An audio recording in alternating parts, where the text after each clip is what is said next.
Hello and a very warm welcome to the Futsal Highlight Show brought to you by Into Futsal with your host, me, Isaac Barrington, and my co-host, Quentin Casey. Delighted to be here presenting this brand new Futsal Highlight Show where we'll show you all of the goals, all of the important moments that mattered from all of the National Futsal Series Tier 1 games from across the course of the men's Tier 1 action this weekend. Quentin, a couple of questions to ask you really just to begin with a couple of things that have come out in the last few weeks with the league. We'll start with the fact that the Bloomsbury and Derby have both received adjustments to their points, with the points being awarded to Derby from Bloomsbury from that particular game, which Bloomsbury actually won, but now Derby have been given the points for. What are your thoughts on that overall, and really the difference that it might make to Derby in their situation down the lower end of the league? Yeah, I mean, in the grand scheme of things, I don't think it'll make too much difference to Bloomsbury. I think internally they'll probably be a bit disappointed that effectively what seems like a bit of an admin error or something like that has caused them to drop 3 points. I mean, now we've seen today with their result, it's probably changed the landscape a little bit. But it's obviously a big adjustment when it comes down the bottom. It gives sort of Derby 3 points that they've effectively not had to work for, and it does change the landscape of things at the bottom of the league. I'm sure York will probably be bitterly disappointed, and yeah, I suppose it does change things how things are down there. But both sides know they've got to go and win games, and it doesn't really change the way they'll approach the rest of their fixtures. Yeah, and the other thing I just wanted to ask you about is just as we're recording this, the breaking news actually on social media that Bloomsbury head coach Juan Tapia Owens has announced he'll be leaving the club. So yeah, just to get your reaction on that, and really a bit of a thought about the legacy that he'll leave with Bloomsbury and in English futsal as well, obviously moving on to his new role. Yeah, I mean, it's obviously really disappointing for Bloomsbury. I mean, I know Juan from when his brother coached me at Nottingham Trent Uni. He obviously came over and did a few sessions, and you could really see then before he was even with Bloomsbury, like the ideas he had and the knowledge he had of the game was obviously extreme. So it was great to see him get in at Bloomsbury, and obviously their long battles with Helvetia were amazing for us all to watch, and finally kind of getting that icing on the cake last year of obviously winning the league, but not only winning the league, but in the fashion they won it. I don't think any other coaches are putting out the kind of content or the level of content that obviously we see come out of Juan. So kind of he's kind of given us a forward step and someone to kind of push towards and kind of create that next level for the coaches in the country. So I wish him all the best. Hopefully we can get him on here, have a good chat with him maybe in a few weeks, see what he's up to. But yeah, massive loss for Bloomsbury, and I suppose it probably changes um, what might happen in the rest of the season. But I wish him all the best. Yeah, right then, without further ado, let's get into things. And talking of Bloomsbury, they're up first in our first game, hosting Bolton.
So a really closely fought encounter there then between Bolton and Bloomsbury. And delighted to say we are now joined by the Bolton head coach, Stuart Cook. Stuart, thank you for joining us. Evening, gents. Thanks for having me. Just firstly, how did you see the game went yesterday, and what were your overall takes on the proceedings? Yeah, I think in general, it was probably not a classic for either of the two teams involved. Probably an entertaining game for anybody who was watching. I think we probably set out to disrupt and frustrate Bloomsbury. I think they're one of the stronger teams in terms of their collective squad and having sort of 12 senior players who are all sort of very capable within their system and the way they try and play and exploit oppositions. So we really tried to set out to make life difficult for them. You know, we pressed them at times, we sat off at times, and we actually went into fly keeper at, I think, 1-1 and 2-1 in the first half, just to try and disrupt their rhythm and flow and make it difficult for them to settle into any kind of structured game. So I think we did that quite well. And in the second half, we probably showed a little bit more quality in possession and certainly a little bit more of a clinical edge in transition. And that probably resulted in taking a chance and nearly nicking 3 points as opposed to just coming away with a draw. Yeah, I think you've mentioned before that as a club at Bolton, you want to get closer to Bloomsbury and Manchester. How important do you feel it is that you yesterday took points off teams at the top of the table in Bloomsbury and that you continue to do that moving forwards?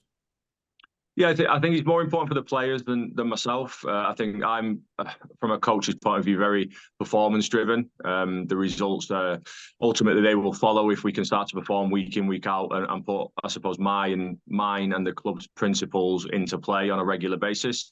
And I think last week against Manchester, we probably started to do that deeper in the court. I thought we were comfortable in possession, playing out of Manchester's pressure. And we had sort of long periods of play without necessarily any cutting edge. Yesterday, a little bit different. Bloomsbury's intense pressure without the ball is a lot different to Manchester's, and the court size only being narrow makes playing with the ball a little bit more difficult for individuals. But I think from a player's point of view, they grew into the game. They got to grips with Bloomsbury's pressure. And as I say, I thought we grew into the game second half really well, and we were much better in possession. Second half, we stayed connected to the game, we stayed connected to the ball, and we actually started to play between lines. And as I say, we probably added something that was missing last week, which was that clinical edge in transition and in the final third. So it was nice. I think 4 goals is probably, outside of a cup game against Bloomsbury, the most we've scored against one of the top 2. So there's definitely positive signs for the players to take away from it, and likewise myself. Brilliant. Thank you very much. Okay, just a couple from me. So obviously you've said that it wasn't a classic and that you obviously know the talent that they've got. You obviously had to kind of stifle that. I've seen you in the past, I think it was against Loughborough at the Velodrome last year, where you kind of adapt the way you play based on kind of the opposition. How important is it for you that your players can kind of adapt to the situation, say, come this Sunday or the following Sunday after that? Yeah, I think we've sort of done similar in the last couple of seasons, certainly while I've been in charge, in that we've treated the first half of the season as an opportunity for us to learn about ourselves, where our capabilities are in terms of high pressing, our capabilities in terms of playing out of pressure, and trying to improve for a longer term sort of development process. And I think what we've sort of made the decision after Christmas and in the second half of the season last year and this year is that actually now we need to make sure that we're pushing in the right direction in terms of trying to finish in the top 4, which we hope to do this season, and we were disappointed not to do it last year.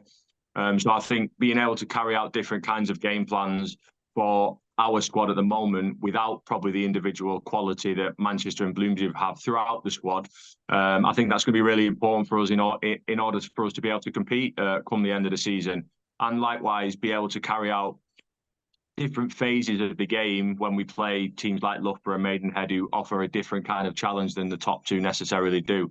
So I think throughout the season, there's stages where you look at long-term processes and short-term gains. And I think at the moment we're in a point where actually a point against Bloomsbury is really important to us, because it then puts a little bit of a gap between us and Loughborough and Maidenhead and Wessex now, who have started to pick up wins, so that if we go and do what we're supposed to do in those games, we're in that strong position.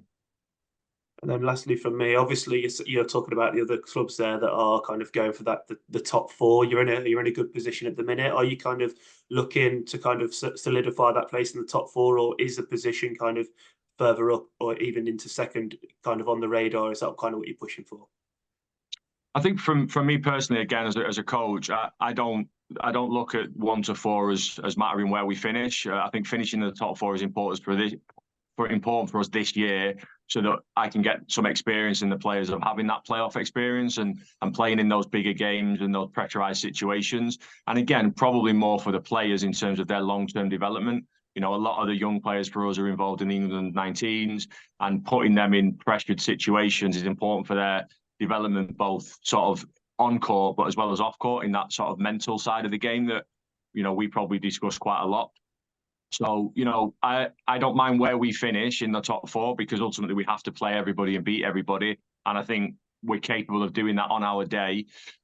Whether we put it all together this season or next season, or, you know, in a couple of seasons, to me is irrelevant, as long as each year and each game and each sort of block of work we do, we look like we're showing improvements. And so far we are getting there. I think it's taken a little bit longer than I would have liked in certain aspects, but you know, I think, like I say, the performances against the top 2 this season have probably shown that we're not miles away, and maybe a little bit of individual quality in the final third is probably the difference. Brilliant. Thank you, Stuart, and good luck for your rest of your games and your running as well. No problem. Thank you very much, gents. Right then, moving swiftly on to our next game, which brings you action from the clash between Loughborough and Manchester.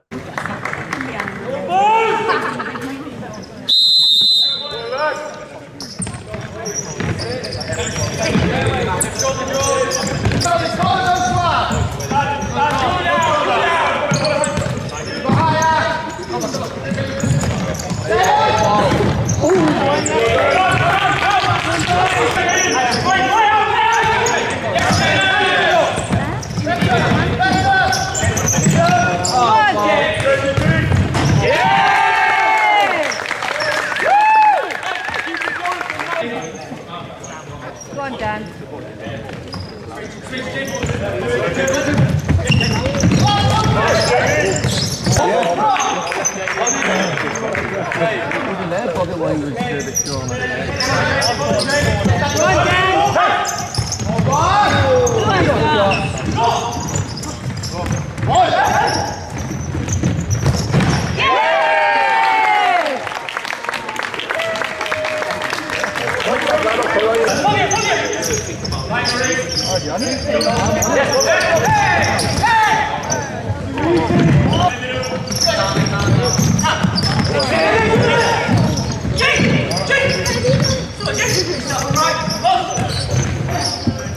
Cheers, mate.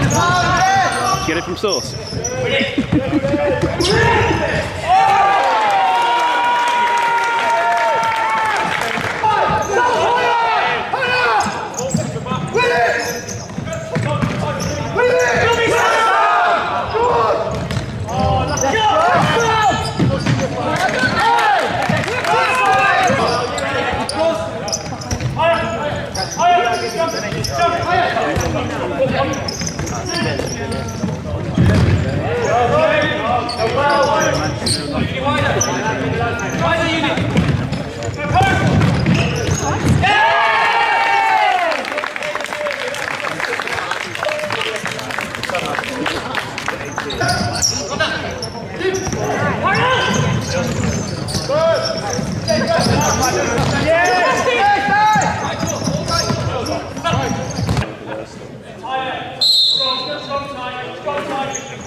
Go on,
Ball speed.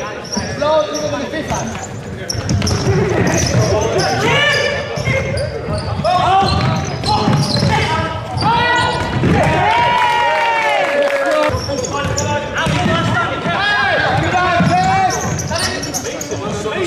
Yes, Danny!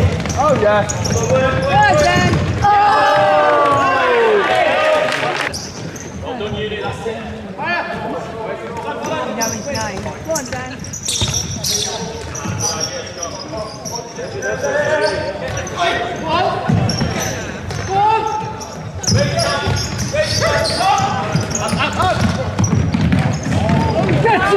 Woo!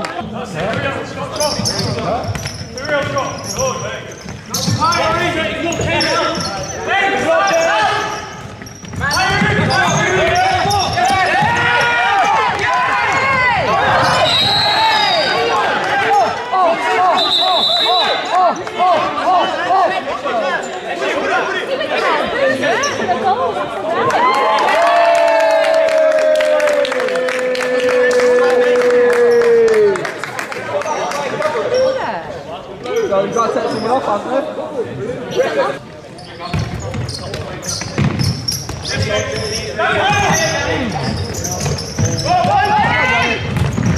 Yeah!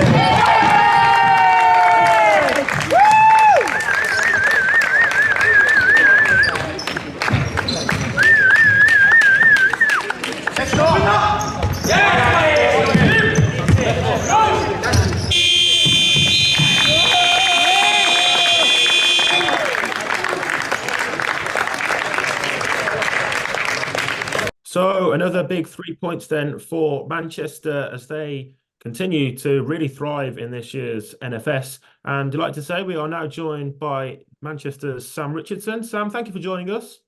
No problem. Evening. Firstly, just what were your overall thoughts on the game yesterday and what did you make of the team performance as well as the result? Yeah, I think it's a solid result, 5-1. I think we started off really well. Obviously, got the goal quite early on.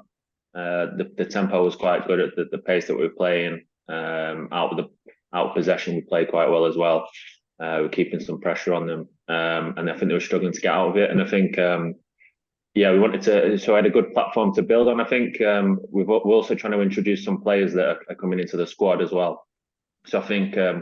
Obviously, it's getting minutes in the tank for them as we get towards the end of the season, and I think it took a bit of time for them to get up to the same level as the other guys that have probably been playing. So we know it's going to take a bit of time. I think we dropped the levels a little bit, and then they took advantage. And I think they came into the game like the second half of the first half, scored the goal. They got a bit of confidence, but I think we managed to settle the storm. In that respect, and got hold of the game again. So yeah, I'm pleased with the result and pleased with the performance generally. But there is always stuff that we can improve on and stuff like that. But obviously, I'm happy for the 3 points in the end. Yeah, I think 5 goals from 4 different goal scorers yesterday for you. That's something that really I think we've seen from your team across the course of the season so far. That spread of players scoring. How important do you feel that is within that you have so many players contributing to so many goals that you do score? Yeah, it's really important. I think we spoke about this previously in the fact that I think everybody that's on court should have a goal threat. They should be able to get in positions where they can finalise, and obviously that helps as well. If you've got the whole team that is a goal threat, then the other team have got to be aware of that. If you're just looking at 1 or 2 people that are contributing to goals, if they don't have a good day, then you're struggling. So so it's relieving. I think there's like healthy competition. Everyone wants to compete in the goal scoring, but at the same time, I think the guys are also happy to get assists as well. But yeah, it's good to see the goals are spread and we're not relying on one person because that's something that we're asking at training as well and demanding from the players. So yeah, that was good to see. Brilliant, thank you. Yeah, Sam, obviously we've mentioned there you've got kind of a spread across the goal scorers, and you've already mentioned there that you've got kind of bringing new players into the team. I think we see a lot sometimes from other sides where they're maybe using maybe a 7 or 8 players, but we saw yesterday where you're rotating between the whole 12, and if you're able to use them, I imagine you'd be able to use 14. But how important again is it that you've got not only the goals across the squad, but kind of that ability to use every player on the pitch? Yeah, I mean, that is something, I think it's not just for the games as well, it's also for the training. So we want the training to be as competitive as possible. And with that, the players need to also have the belief that they can get game time and court time. So if they're training well, that'll hand some court minutes to them. And if they perform on the court, then obviously can try and get more minutes. So I think the ethos that we're trying to get through the last couple of seasons is really driving the competition in the training. Because if your training is at a high level, and hopefully it goes across into the games. And I think we're seeing that. I think, like I said, as some players come in there. So we had Rafe coming in, Matty, Barber was pretty much starting his, getting on court for the first time with us. Ariel's just coming back. So we're trying to bed those players in because you can't really cheat the game experience. So obviously they can train well, but actually playing against, another team, and it's a competitive environment, you can't really cheat that. So you just got to go through those minutes. So even if we weren't quite as cohesive as, and maybe if we just relied on the players that have been playing all through the season, I think we've got to give those players the opportunity to build that. And yeah, like I said, we had a couple of wobbles where, I don't think we were as good as we could possibly be if we just relied on the players that have been playing all the time. But I think we need those periods of play where players get through that, and then hopefully, longer term, medium term, it puts in a better position. So we can step up and we can put different players in different times, and also it keeps that competitive nature throughout the squad. So everyone's like, yeah, if I'm playing well, I'll get minutes, and the opportunity's there.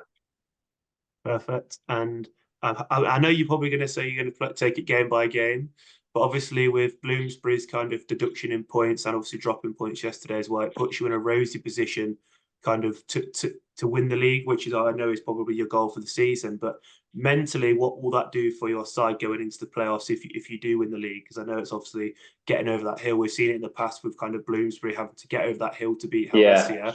Kind of what kind of mentally do you think, what mental boost do you think that'll give you by winning the league? Yeah, I'd say coming in after COVID. So I think one big thing was obviously beating Helvetia because they were quite dominant pre-COVID. So beating them in one-off games, for example, that's a big hurdle because they were essentially the best team. I think the same thing for Bloomsbury the previous season was they needed to get over the line and win something. I think it's the same for us. I mean, we were disappointed. Obviously, the circumstance last season meant that we had the cup on the Saturday and then the playoff finals on the Sunday. So we kind of have to manage that situation. So we didn't really have a proper go at the cup, and I think that would have been a great opportunity in case if we'd not won the playoffs like we did, and that we could have had a proper go at the cup. So I think we are owed that. We need to be looking at winning something. So whether that's coming in the first place, whether it's winning the cups, and eventually whether that's winning the whole thing. So yeah, it's definitely something that's important to us. But I think also it's just like if you come top, you deserve to be there. So wherever you come in the league, that comes down to all the work you've put in, and the table's not going to lie where you end up. So yeah, that's definitely 100% one of the goals, because every single game we're going into now we want to win, and essentially it's like a cup final. I think all the teams there's loads of teams now fighting for playoffs, so we know they're all going to be seeing it as an opportunity when they play us to test themselves against us, but also if they do well, it puts them in a good position for playoffs as well. So I think every game is going to be a test, and we just got to be ready for it. Cheers, mate. Thank you, Sam. Appreciate your time. Cheers, thanks a lot, guys. Right then, moving on to our third game in this highlight show, which is the clash between Derby and Wessex, played at the Repton Sports Centre.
Well then, another brilliant display from Wessex as they stormed to victory against Derby. And joining us now, the Wessex captain, Terry New. Terry, thank you for joining us.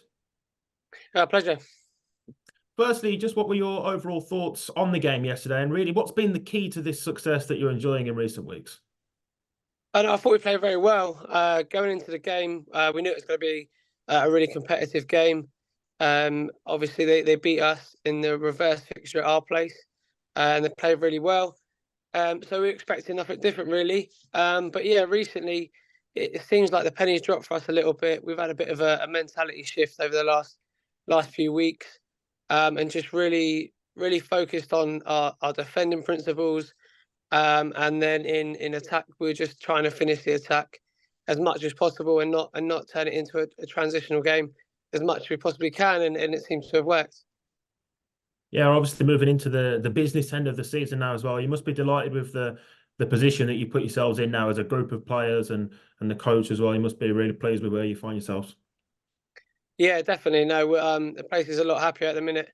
The spirit's been lifted in training and in match days. It's much more of a positive place to be. Over the last couple of years, it has been anyway. We try to stay positive and, like I said before, just stick to our principles.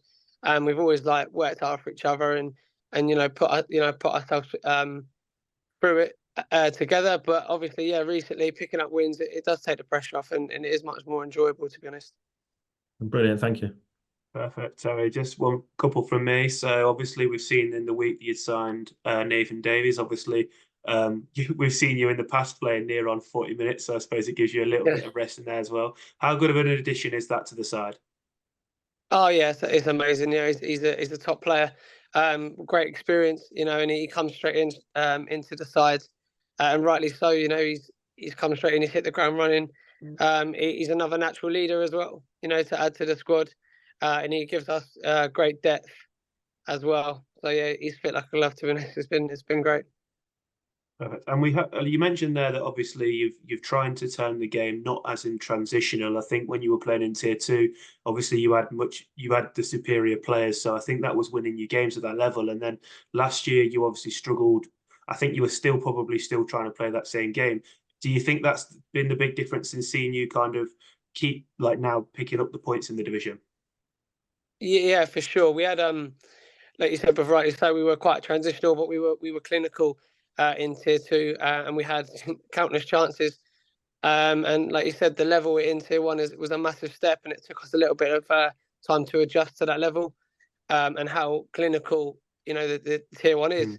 And we found that out quite badly last year, to be honest with you. It was a really tough lesson to learn. But this season we have just, like I said, just really honed in on our defensive principles. We've worked on our low block quite a lot, and we've had to do it. We've had to adjust, and we've adjusted well, and we've just made sure that we are finishing the attack as well to try and nullify their attack. Cheers, mate. Thank you, Terry. Appreciate your time. All right, pleasure, chaps. Thanks very much. Right then, so moving on now to our final game of this futsal highlight show. It's York versus Hartpury, also played at the Repton Sports Centre.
Right then, a really important win for Hartpury over York there as they pick up a big 3 points. And joining us now, we have Hartpury's Pete Vallance. Pete, thank you for joining us. And firstly, just what were your overall observations of the game yesterday, and how did you see it from your point of view? Yeah, it was pretty tight affair, to be honest. Obviously a lot riding on it in terms of points and kind of in the table. So yeah, pretty tight game. Both teams kind of having good chances, and yeah, we were happy to kind of control the game in the first half in possession, and I think they sort of momentum sort of swung a little bit when they got the equaliser, and then it was 1-1 at half time, and obviously we're really pleased with yeah, a couple of goals in the second half that gave us that 2-goal cushion, a couple of goals from set pieces. So that's been really nice to see things that we polish at training actually materialise in the game. So that was a bonus, and obviously they got a goal back towards the end. So yeah, pretty tight game. But yeah, I think felt like obviously sort of biased obviously, but I felt like we deserved to get the 3 points in the end. So big win. Yeah, you mentioned it's a big win there. Just how important do you feel that might be for you going forwards? Obviously, with the bottom four playing each other as well this latest round of fixtures, and for you to pick up 3 points must be really a confidence boost as well amongst the camp. Yeah, sure. It's kind of a crossroads really for both teams. Really, I think it's sort of whoever won that game really kind of decides your sort of direction of travel, if you like, your kind of trajectory for the rest of the season. So we worked out the maths, and I think I think we'd lost. We'd be sort of 1 point behind York, and obviously we'd be 7 points clear. But we kind of need to be looking up now. We kind of need to be thinking about putting some pressure on the top four, beating the teams in and around us. We've got some crunch games coming up in March. Big game against Wessex in a couple of weeks. We've got Derby to play again, Maidenhead, the top two, Bloomsbury, Manchester. So yeah, there's going to be quite a few crunch games to pick up some points in. And if we can get a bit of a roll, then you never know. Who knows where we might be at the end of the season? But we need to be looking up rather than looking down, and that's probably the mentality in the camp at the moment, is just kind of keep putting in performances and keep getting better at our kind of identity really, and yeah, ultimately scoring goals and winning games. Yeah, brilliant. Thank you. Perfect. So Pete, obviously you said there that you're looking up and now kind of you want to look up and up the table, not down the table. We've just seen literally in the last half an hour that you've made a bit of a statement signing in Lucas Totti, obviously previous from Helvetia. Kind of how has that come about, and also kind of what does he bring to the side? Yeah, sure. Yeah, obviously, big signing. Lucas, I know Lucas from way back from used to play with Lucas for the Oxford City Lions back in the day, back in my heyday, and obviously yeah, great player, and yeah, obviously I think he's been injured for the last sort of 10 months, I think, and he's been out with a groin injury, but he's obviously back from that now and looking to play. Obviously, lives quite near Hartbury, so we've been able to get him along to training, and yeah, he's been absolutely first class. Yeah, he just brings a real area of quality and experience, and raises the level amongst the players. So yeah, really hoping that he'll be able to commit and play some games for the rest of the season, and yeah, let's see how much impact he can make. But first and foremost, it's just good to get him back on the court and playing. I think he's obviously got a passion for the game. So and we're all in it because we love the sport. So yeah, and then obviously I was at the game yesterday, and obviously there was a lot of focus on kind of getting young Ollie Desborough kind of 1v1. Is that something you feel you have to encourage him to do, or is that something you just want him to do more and more? yeah, I think definitely got that threat. Playing 1v1. I think our players are slowly getting better at recognizing opportunities to isolate Ollie and to almost stay out of the way and open the space up for him to play down the line. And I think it's his development now to recognize when there isn't any cover and be able to take the opportunity, and when it comes along. And obviously we've got other 1v1 players we'd like to isolate. Josh Nathan, two of the under-19s that I was in had the privilege to help manage at the Euros last year, and yeah, so they're two massive players for us, and they're young players, but they're getting better every week. So hopefully they'll just keep kind of just keep improving each week and each game. Cheers, Peter. Brilliant. Thank you, Pete. Appreciate your time, and good luck for your upcoming games as well. Brilliant. Thanks, guys.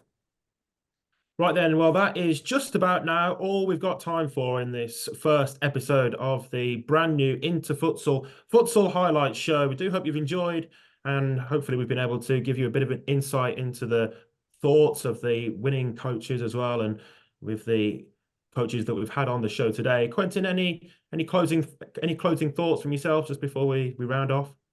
No, I think it was a really good weekend, wasn't it? Obviously, knowing the top four playing between each other, and so with the bottom four, so we knew that it was kind of going to could be this season defining. And I suppose for a couple of clubs, it probably has been. Hartbury being one of those, probably Wessex putting themselves kind of, I would say now, towards the safe territory, looking up the table, and obviously teams like Manchester that have gone on to win have kind of put themselves in a really good position based on the other results. So yeah, it could be a weekend we look back on later on the season and say that was probably a turning point for a couple of teams. So sets us up for a really busy March. Yeah, we look forward to taking you through it all. Yeah, as Quentin says, there's plenty of games upcoming, and we'll be with you throughout them all to bring you the highlights from them. But for now, thank you for joining us. We very much hope you've enjoyed, and we'll see you next time. Goodbye.